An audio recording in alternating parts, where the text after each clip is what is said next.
Good morning, students. Let us move to the last chapter, that is System Analysis and Design. System analysis and design mainly focus on two words. Those are analysis and design. So, in this PowerPoint presentation, so you can easily know what the system will do and how to analyze and how we have to design it.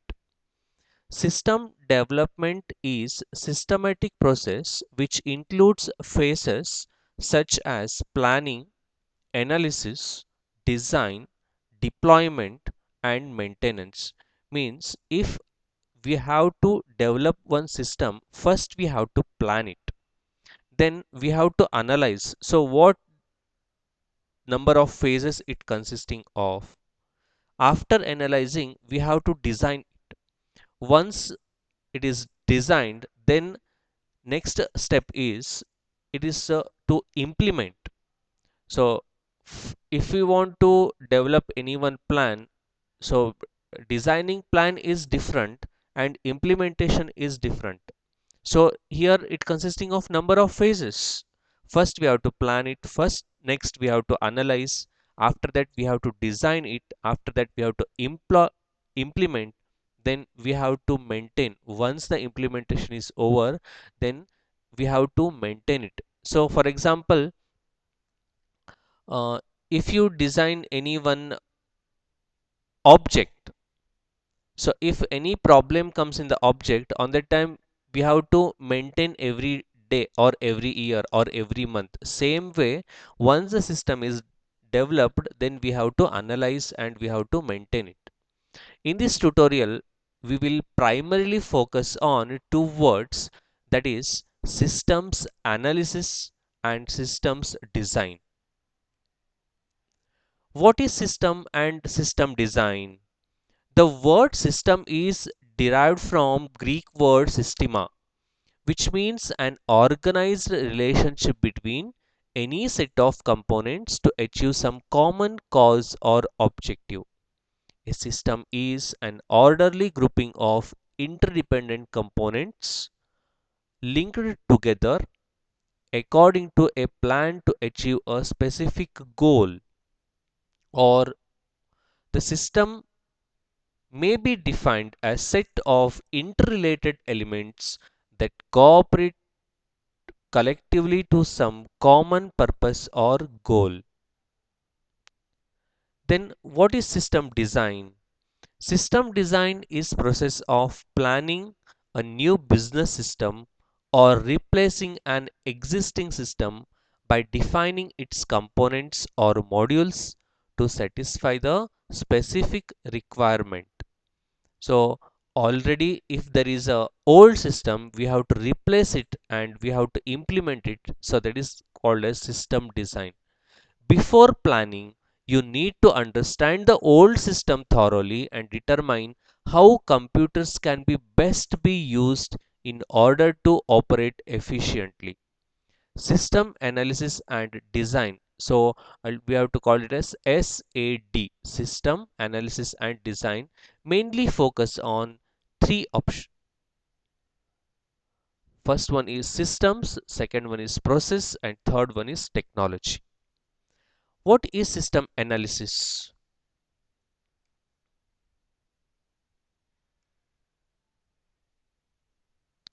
System analysis is a process of collecting and interpreting facts, identifying the problems, and decomposition of a system into its component.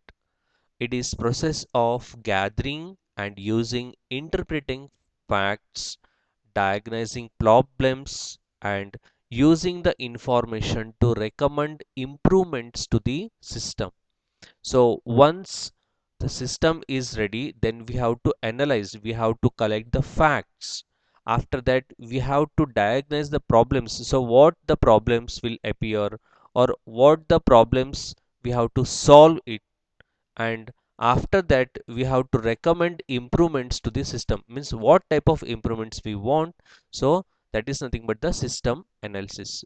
System analysis is conducted for the purpose of studying a system or its parts in order to identify its objectives.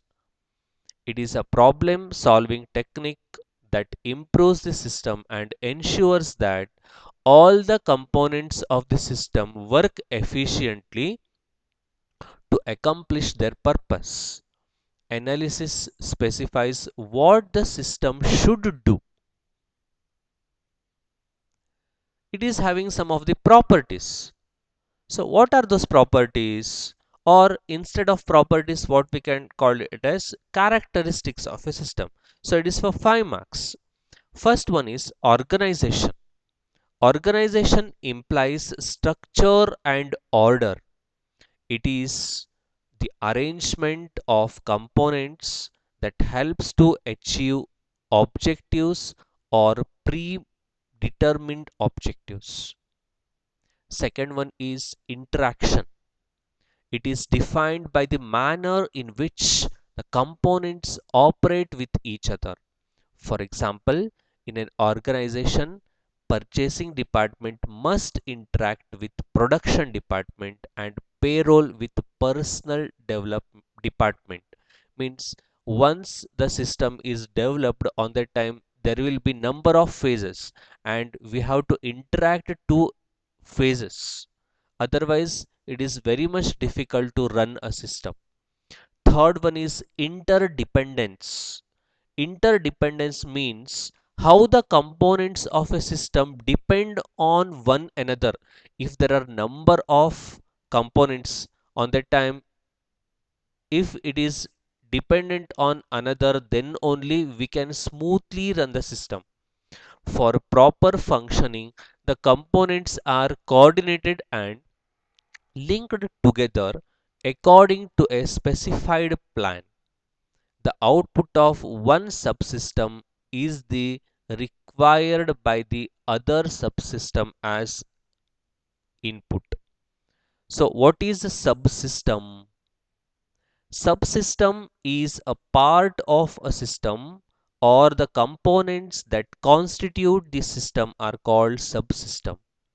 The interconnection and interaction between the subsystem are termed as interfaces.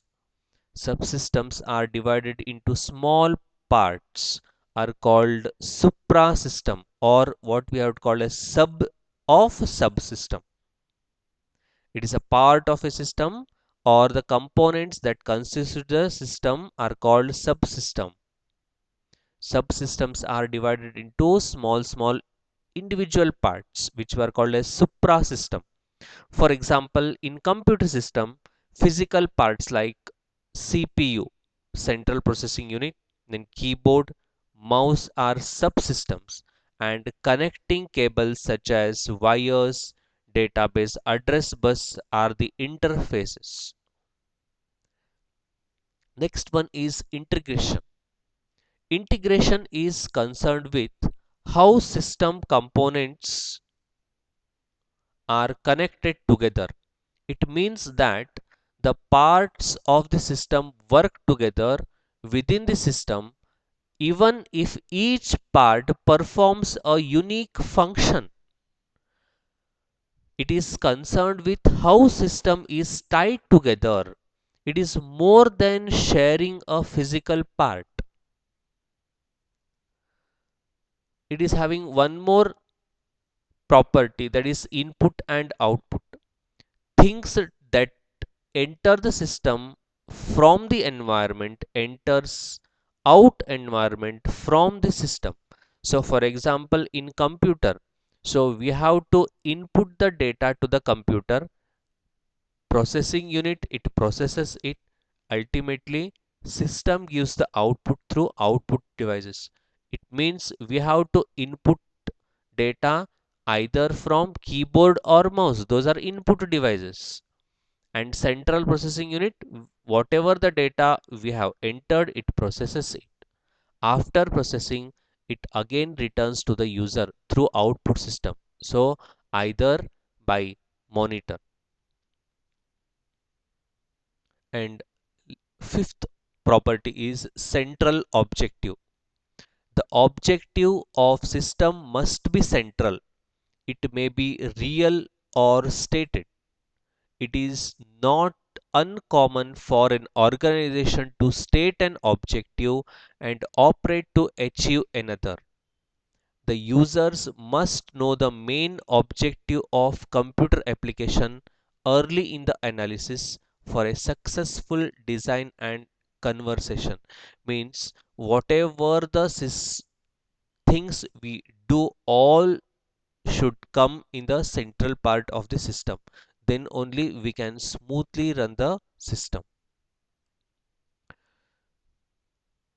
Here one diagram is there which shows input, process and output model.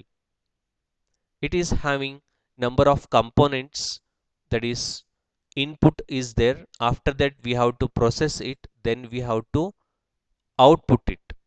So here one more arrow mark is there which controls the processor, and here is whatever the output gives what we are called as feedback, and if there is any improvements on that time, again we have to give it to the input unit, again it processes. Once everything is over, then it returns to the user through either boundaries and interfaces. So all the things we have to do in the environment.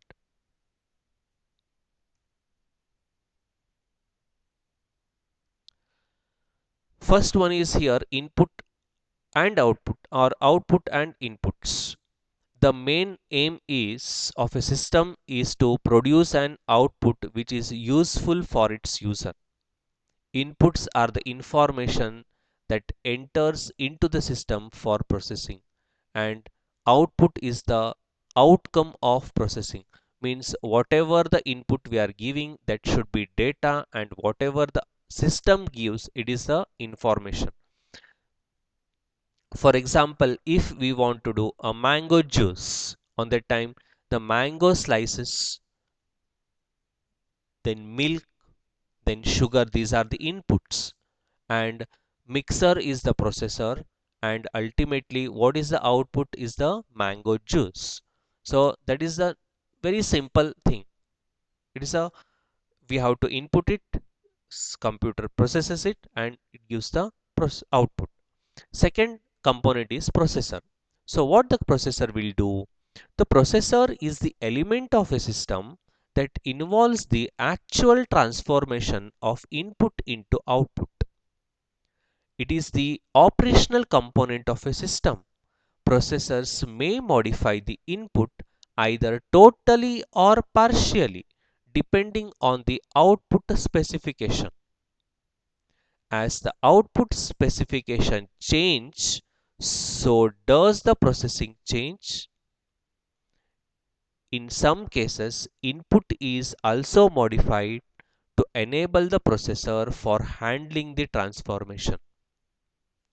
And we have to control the process, because if there is any problem comes on that time, control is very much necessary.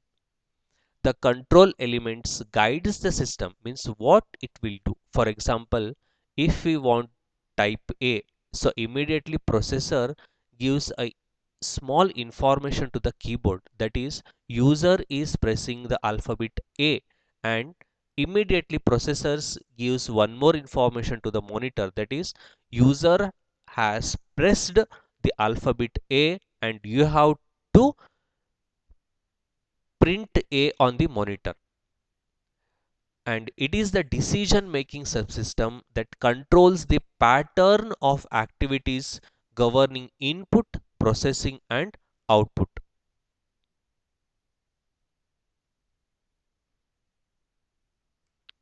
And next one is feedback. Once the output comes, we have to take the feedback.